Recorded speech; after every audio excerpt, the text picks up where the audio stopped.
It's October 2nd, and joining us is Eric Melillo, the Member of Parliament for the Kenora riding. It's James with NetNewsLedger. Joining us from Kenora is Eric Melillo, the Member of Parliament for the beautiful Lake of the Woods area, the Kenora riding. Eric, welcome. Thanks for having me on, James. Always fun to find out what's going on in Ottawa. What do our readers and viewers need to know, Eric? Yeah, so this has been a bit of an interesting week. I had my first meeting with the Indigenous and Northern Affairs Committee. I had attempted to bring forward I thought a very agreeable motion, which would have identified broadband internet as one of the priorities of our committee, and that we would report it to the House and to the government, so that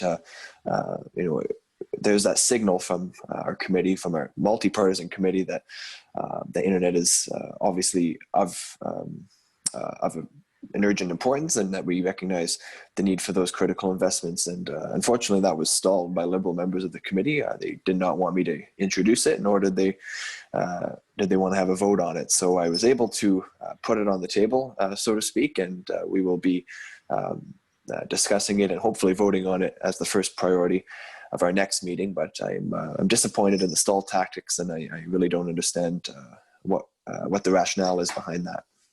That internet in the north of west of Ontario is key. I've been in communities where the internet is so slow that people can't watch YouTube, they can't watch Netflix.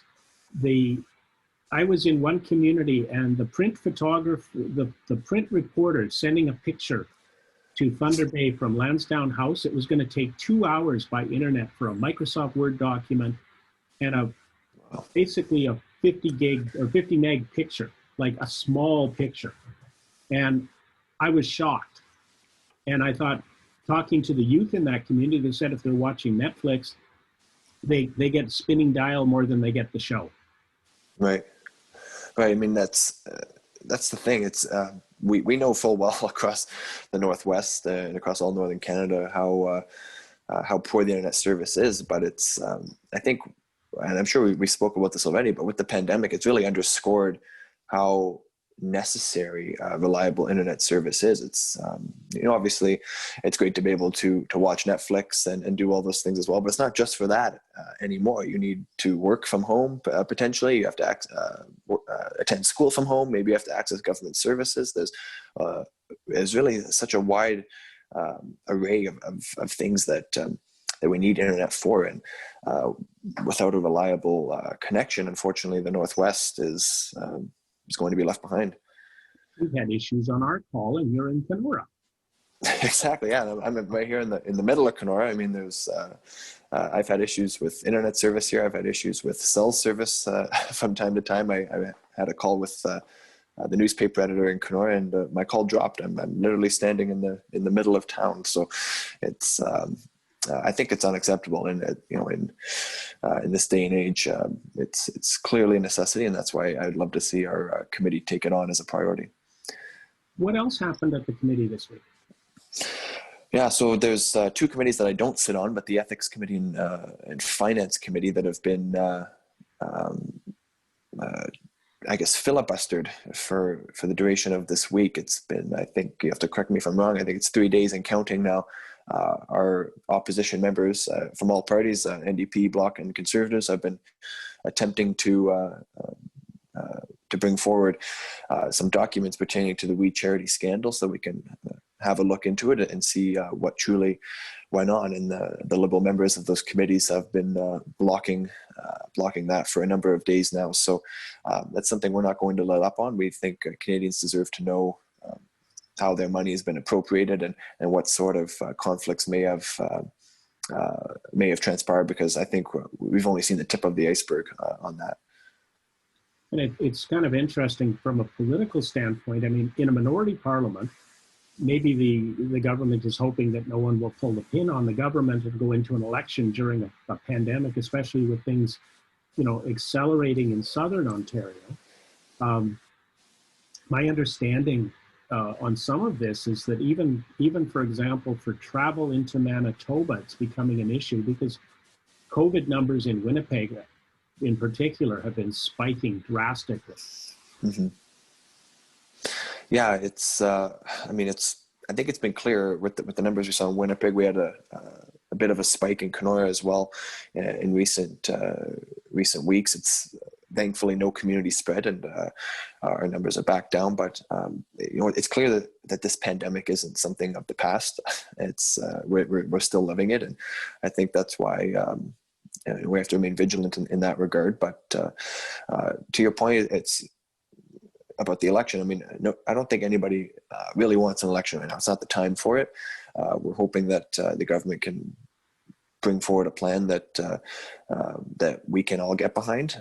Unfortunately, we haven't really seen that yet. Even with the NDP supporting them, that's they're also criticizing the government every step of the way. So it's clear that this government is operating like they have a majority, and they're doing so in committees as well. They think that they can shut everything down, that they can use their power in the chair to shut down our investigations, to shut down our motions. But we're going to keep working against that and make sure that we're working for the best interests of Canadians.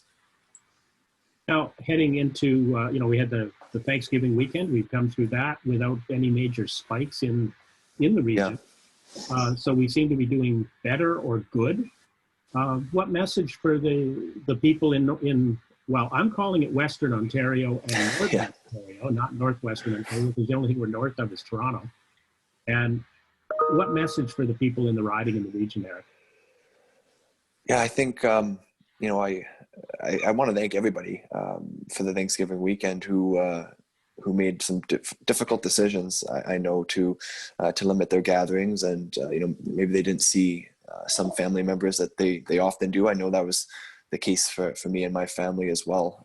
We were very limited in our gathering, but we as you mentioned, we saw the results of that. We're limited numbers. We haven't seen a big spike over the holiday, and I think that if we continue following the health protocols and doing the right things, then we will be in a good position to hopefully move past this sooner than later. And heading into the weekend, as Canadians, we always have to talk about the weather. Looks like Kenora is surrounded. There's snow to the west of you in Manitoba. There's weather statements and a heavy snowfall, or not a heavy snowfall, but a special snowstorm warning coming out of Environment Canada. Probably making a little bit of fun for the cottagers and the campers and getting out on the lake. Absolutely, it's.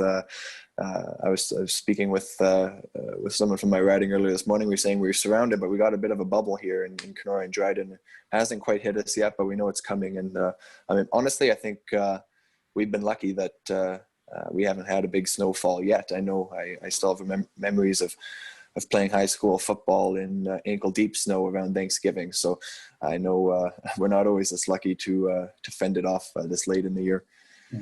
Growing up in Winnipeg, I remember a year where on Halloween we had a foot of snow, and it disrupted our plans like you wouldn't believe as kids, because you've always got this massive plan of getting out and getting, enough candy to last a year. And there we were with snow, and I mean, it was 10 houses people were doing, and that was as far as parents would take us. Always interesting. Everything may stay the same, but at least the weather always changes. Exactly. I mean, it's all part of being Canadian, is never knowing what weather you're going to get. Sometimes you're experiencing, they say, 3 or 4 seasons in one day, and it's always fun to guess what's going to come.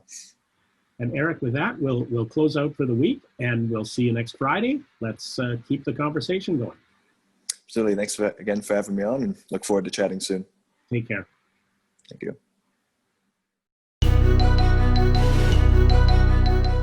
Stay informed and stay up to date. Hit subscribe, hit like, share this with a friend. Make sure you hit the little bell so you get notified the next time that we have a video up. Thanks for tuning in to NetNewsLedger.